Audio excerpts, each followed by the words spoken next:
दोस्तों नमस्कार, मैं मनीष कुमार सूर्यवंशी और आप देख रहे हैं विश्व टाइम्स। इस समय विश्वकर्मा धाम में मौजूद हूँ जो पांचाल बिहार में स्थित है और मेरे साथ हैं हिंदू हृदय सम्राट प्रवीण तोगड़िया साहब। आज उन्होंने विश्वकर्मा धाम में एक बैठक की है। उस बैठक का उद्देश्य क्या है, एक बार मैं प्रवीण तोगड़िया साहब से बात करता हूँ, क्या कहना है उनका। में अंतर्राष्ट्रीय हिंदू परिषद, राष्ट्रीय बजरंग दल, राष्ट्रीय महिला परिषद ओजस्विनी के कार्यकर्ता को एकत्रित किया था।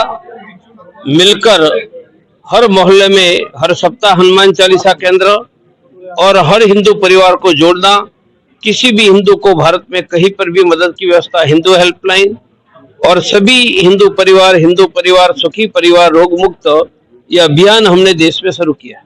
अगला एजेंडा अब तो हिंदू ही आगे, सुरक्षित हिंदू, समृद्ध हिंदू, सम्मान युक्त हिंदू, यह करने के लिए शहर के हर मोहल्ले में, हर कॉलोनी में, हर गांव में मंगल या शनिवार शाम को सामूहिक हर सप्ताह हनुमान चालीसा केंद्र, और यह हनुमान चालीसा केंद्र वहां के 100-200 परिवारों की सुरक्षा, समृद्धि, सम्मान का काम करे। यही अंतर्राष्ट्रीय हिंदू परिषद का एजेंडा है। सरकार का काम अच्छा चल रहा है और हम भी समाज से अच्छा काम करवा रहे हैं। अगर सर थोड़ा सा बात की जाए, जनसंख्या नियंत्रण कानून बनाएंगे, एजेंडा है आपका। अगर सर बात की जाए, भाजपा की सरकार है और 4 इंजन की सरकार है, सर कौन बनाएगा?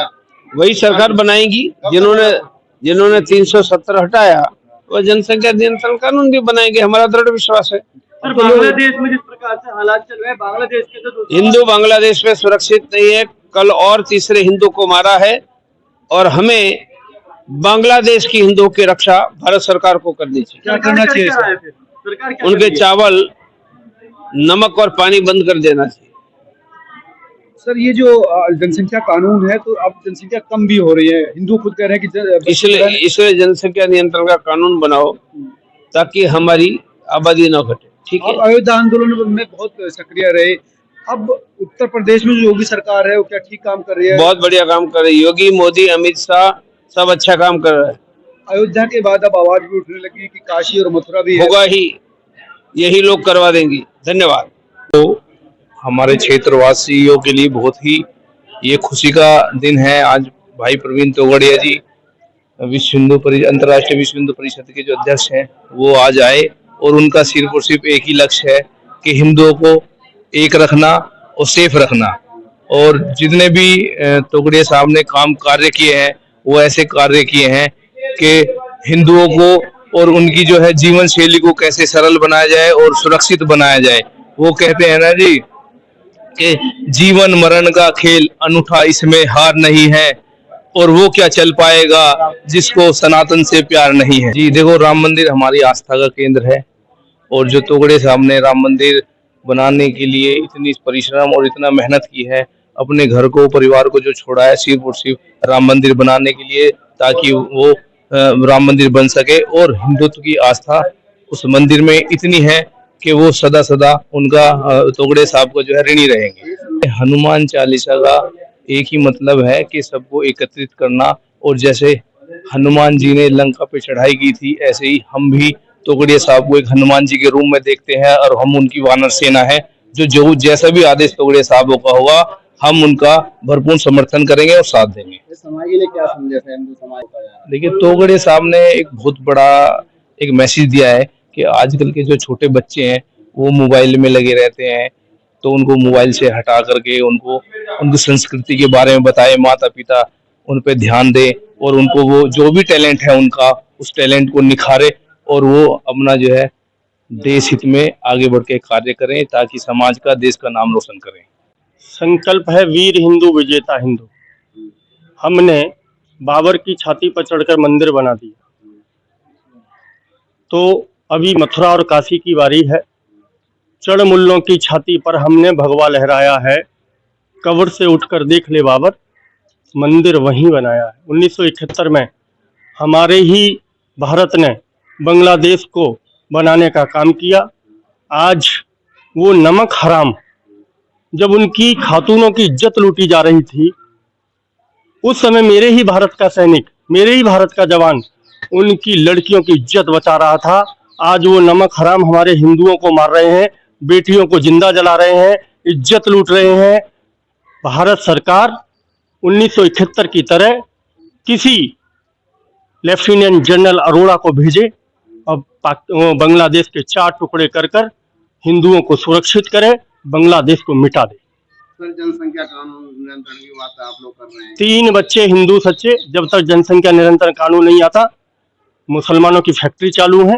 हिंदू 3 बच्चे पैदा करे और तीसरे बच्चे की जो आज से पैदा करेगा उसकी जिम्मेदारी हम लेते हैं। कौन करेगा सर इस काम को?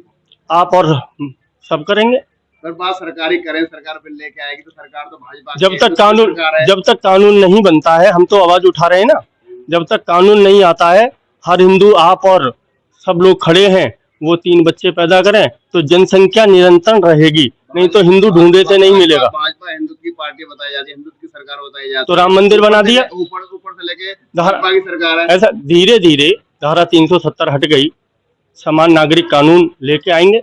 हिंदुओं का बहुमत जब तक नहीं होगा, डंडा जिसके हाथ में होगा, सरकारें वो ही चलाया करते हैं। ये डॉक्टर साहब का एक संकल्प है कि जगह जगह, हर क्षेत्र में, हर गली में, हर मंदिर में एक चालीसाएं हो, जिससे हिंदू जगह और हिंदू एकजुट हो। जैसे आपने अभी देखा बांग्लादेश में एक हिंदू को कैसा मारा गया, मार के फिर जला दिया गया। तो इसी निमित्त बांग्लादेश में जो स्थिति आज बन रही है वो भारत में ना बने, उसके निमित्त डॉक्टर साहब का संकल्प है हिंदू जगह और हिंदू लड़े। नहीं, अब पहले से युवा जुड़ रहा है जी, कोई गौ सेवक में जुड़ रहा है, कोई अलग अलग प्रकार से हिंदू के तरफ जुड़ रहा है। पहले युवा नशे में ज्यादा था, अब नशे छोड़कर धर्म के काम में ज्यादा है।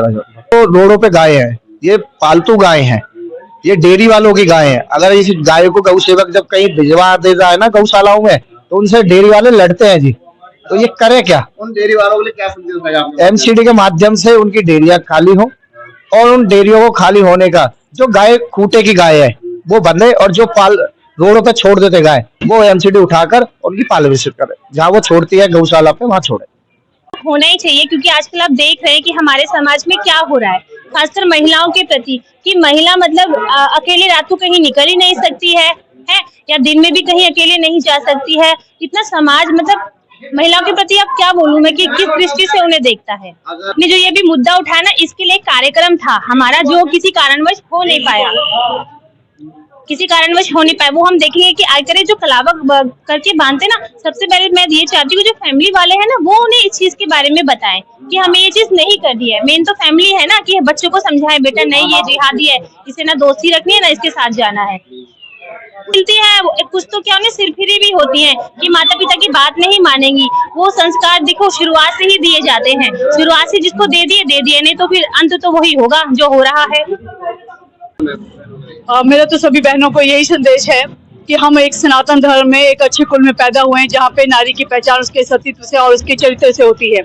हम ऐसे लोगों के साथ जो अपनी सगी बहनों के भी भाई नहीं होते, उनके साथ हम रिश्ता रखते हैं, जहाँ पे एक पुरुष जो है अपनी बेटी से 9 वर्ष की बेटी के साथ भी विवाह कर सकता है। ऐसे परिवार में, ऐसी संस्कृति के बीच में जाने से अच्छा है कि आप पूरा जीवन ब्रह्मचर्य का जीवन ही अपनाएं। ऐसे मेरा अब्दुल्ला ऐसा नहीं है, ऐसे लोगों के चक्कर में ना पड़े। हमारी जो अध्यात्म का देश है भारत, और इसमें संस्कृति परंपरा है।